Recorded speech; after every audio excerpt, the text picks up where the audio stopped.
Hello, everyone. Hi. Ooh, that got quiet pretty fast.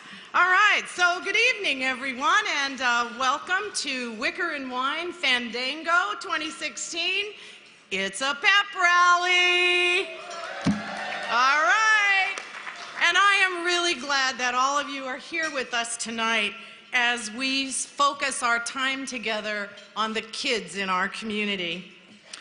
For the past 5 years, LFS has had 2 separate events in the Metro to raise awareness and support for our children's services programs.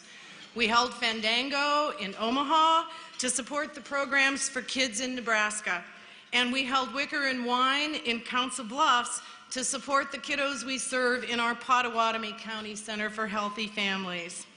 This year, we decided to join forces from both sides of the river to have one big fun event to support all the children and family services that we provide in our Metro centers and programs.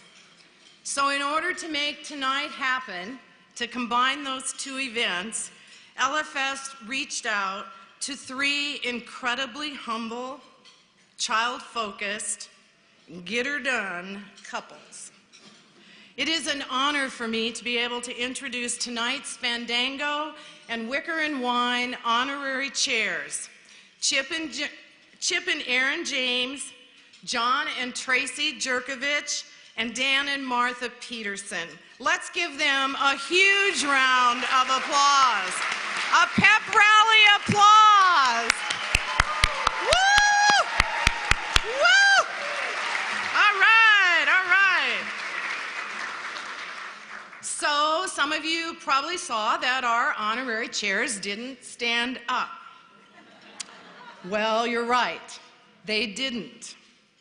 Our honorary chairs for tonight have adamantly said throughout the planning process that it's not about us. It's about the kids and the families who need our help. And it's about the people who serve them day in and day out.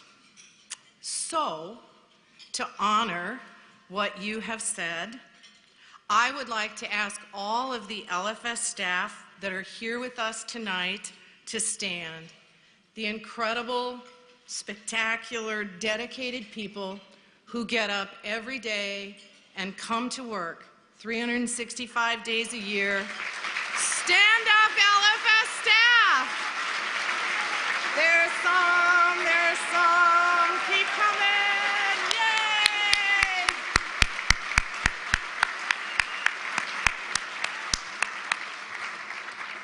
Those folks serve from Council Bluffs, Iowa to McCook, Nebraska, and a few offices in between. We have 18 offices altogether.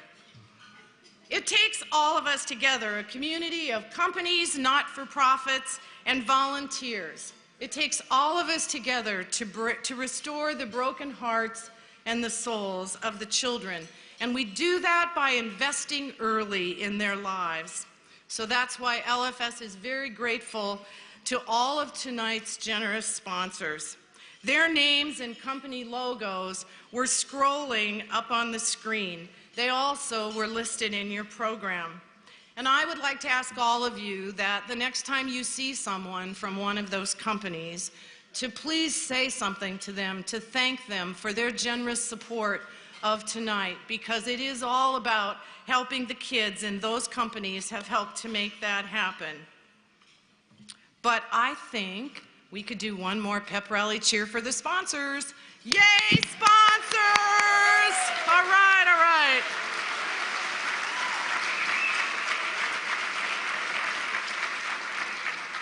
And there's also this group, this amazing group of guild members that are led by our event chair tonight, Quinn Texmo. And there are also, all right, let's do that one next. Yay, guild. And we also have some of our LFS board and committee members here with us tonight. Brad Holtorf, Chris Tonages, Susan Lewis, Kim Suka, Linda Doherty, Pete Zandbergen, Craig Sturtz, Phyllis Schote, and Greg Schilling. Thank you to this wonderful group of people who give a lot of time to make help happen across this state. Thank you, board.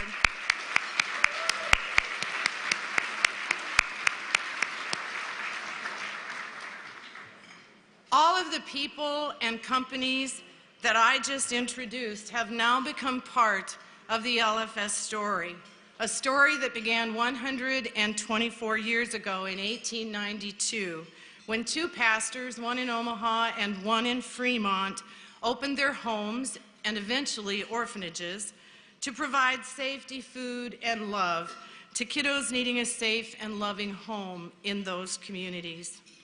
Since that time, LFS has grown into a statewide organization that builds and strengthens families through children's services. We heal minds and addictions through our mental health and substance use treatment programs. And we welcome refugee children and their families from war-torn parts all around this world.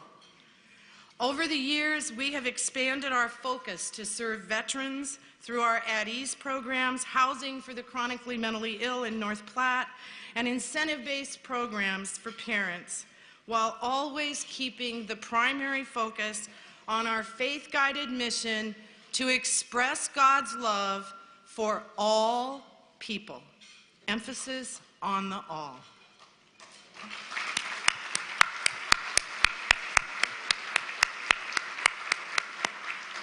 Tonight, however, we are here to focus on just one of those parts of LFS, Children's Services, and to raise support specifically for the 14 programs that we run in our Children's Services offices here in the Metro Omaha Council Bluffs area. Many of those services are provided free, and they occur because of all of you being here tonight and the generous support of donors and foundations in the community. I think the best way for you to learn what we do is to hear directly from 3 of the parents in our programs here in the Metro. If you could turn your attention to the screens.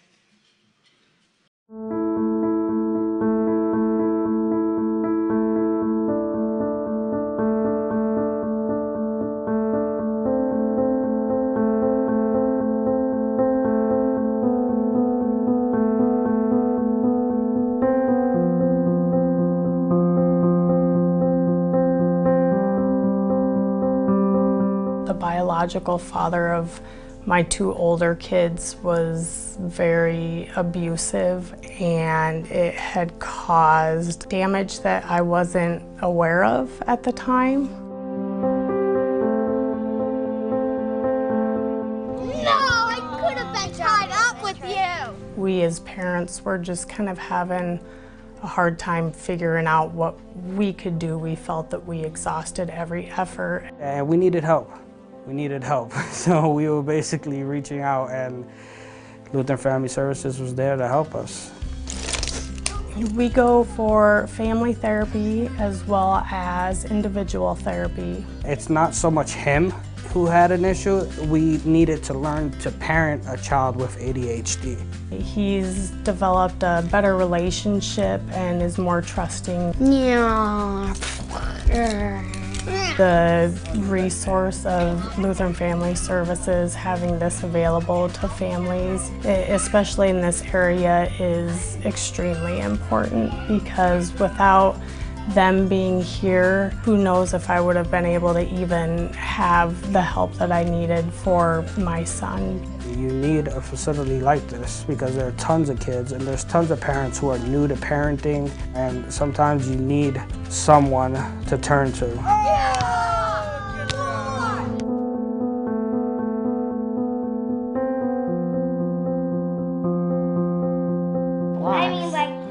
I was feeling really lost. I don't really have a lot of guidance outside of this place. I know that when you don't have any money and you need help, it can be really overwhelming. He just had a really hard time focusing, and he was angry. Great reflection, nice label praise. And now he is a lot better. He can focus, he can actually play. It was so sad before that he couldn't sit down and play Legos as a 5-year-old. He just couldn't focus. Now he can. Lutheran Family Services has given me a place to talk, sources I can really trust, and my life has gotten a lot better with these services, and my son has learned a lot from coming to therapy. I know higher. She means a great deal to me. She's a lot of my reason for doing some of the things I do. If I can be a better person to help bring her up and not go through the same things I did, that's what I'm gonna do.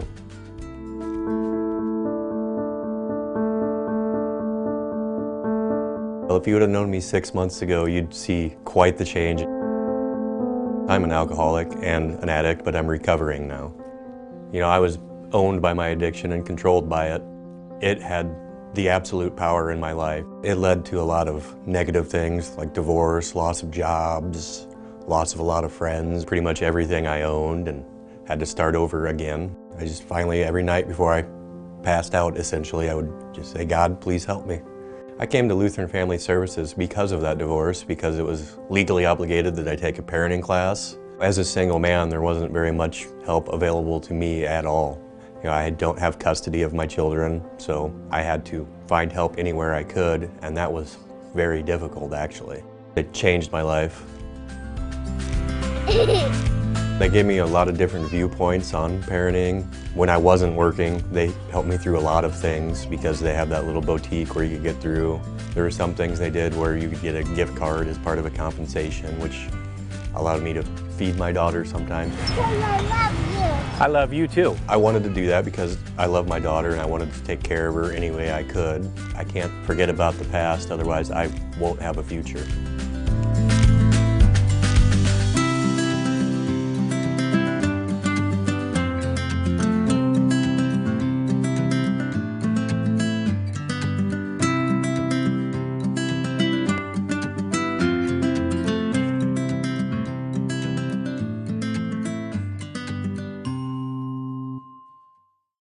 One unique service LFS has offered for over 20 years is OurSafe, a program of therapy and support for victims of child sexual abuse. When we started OurSafe, some people thought LFS had lost its way. In fact, many, if not most adults at that time, found it almost impossible to believe that any adult would ever sexually abuse a 5-year-old. But they did. And they still do.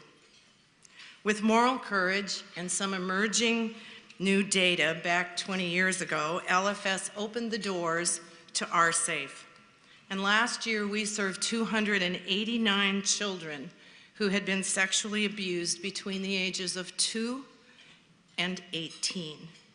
Today, November 4th, 2016, OurSafe still has a waiting list. So tonight, we are fortunate to have with us the reigning Mrs. Nebraska USA Universal, Amanda Reiner. You've seen her up here a couple of times earlier in the evening. During the Mrs. USA Universal pageant, Amanda won the Best Platform Award during that competition, and she won it for her advocacy to create awareness regarding sexual abuse.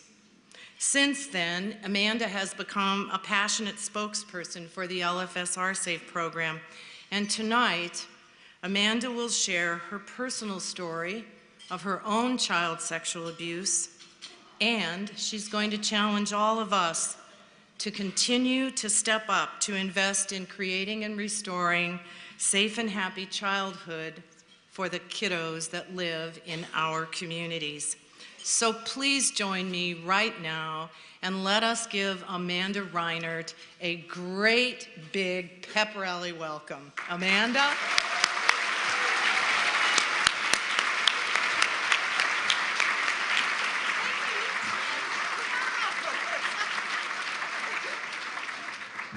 I'm feeling a little like I blend in a little bit more now, so take this here. Am I good? Yeah, okay. Alrighty, so one of the things that I really wanted to share with everybody tonight was a little bit about why I'm so passionate about OurSafe, how this became such a huge part of not only mine, but my family's life. I was sexually abused as a child at 2 different points in my life. So I was sexually abused from about the ages of 2 to 6 by my grandfather, and again at age 11 by a close family friend of ours. And back then, over 20 years ago, programs like Our Safe just didn't exist. People didn't talk about sexual abuse. It was something that happened to bad families, and it's something that you would sweep under the rug. And so the first time when I was 6 years old, I was put in a room. I played with some Barbie dolls. My mom sat in the waiting room, and after a couple of weeks, we were sent on our way to pretend like nothing happened. And unfortunately, that's just not the reality of it. And I believe wholeheartedly that the only reason I was sexually abused a second time was because a program like Our Safe was not made available to my family and I. My family received no education. They had no idea how to help me through what I was going through, how to support me, how to prevent it in the future. There was no safety planning, nothing. And for me, as a child, I didn't really quite understand the implications of what had happened to me, but I knew I didn't feel the same anymore. And no one taught me how to protect myself, how to heal, how to move forward. And programs like Our Safe now, they're giving these families that fresh start. So they're treating not only the child, but the entire family, because it really is a healing process for the whole family. And for me, another thing is that it wasn't over for me when I was 11. In fact, for me, my hardest years were my adolescent years. So my high school years was a mix of me being a perfectionist and trying to please the world. And on the backside, I suffered from anxiety, severe depression, alcohol abuse, drug abuse, sexual promiscuity, you name it. And it was just isolation and shame, and nobody told me that these were things that I was going to experience. In fact, I didn't realize that those things were related until I came to know Our Safe. So programs like Our Safe are detrimental to our community. We're talking about a number like 1 in 10, 1 in 6 girls, 1 in 4 boys, and that's a number that hits so many of you out here tonight. And because of programs like Our Safe, we can help families realize a new normal. We can help them heal together and move forward together. And so much of what I do kind of falls into 3 buckets. So 1, I like to be a voice for other victims who haven't found their voice yet. It's challenging to stand up and to talk to people for the first time. And what I always hope, even in a crowd like this tonight, is that there's one survivor out there who's going to hear me and they will find their voice too. Because the more of us who talk and the more of us who advocate, the closer we're going to get to 1 in 11, 1 in 12, and that's really the goal.